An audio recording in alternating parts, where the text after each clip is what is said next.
একদিন গভীর জঙ্গলে এক চতুর শিয়াল হাঁটছিল। হঠাৎ সে এক গাছের ডালে বসে থাকা একটি মুরগিকে দেখতে পেল।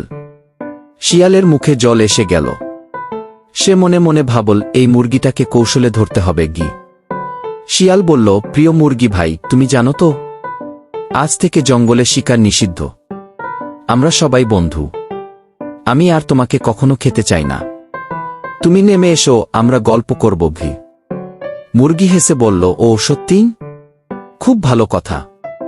একটু অপেক্ষা করো, আমি নামছি না। কারণ দূরে 3টি কুকুরকে আসতে দেখছি, তাদেরও তো তুমি বন্ধু মনে করো নিশ্চয়ই।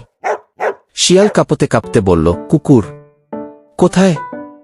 আমি তো একদম দেরি করে ফেলেছি বলে দৌড়ে পালালো। মুরগি হেসে বলল, চালাক শিয়াল, আমি জানি তুমি এখনো বদলাওনি। নীতিকথা, বিপদের সময় বুদ্ধি থাকলে বাঁচা যায়। Uma noite convocou, talvez senta o cu.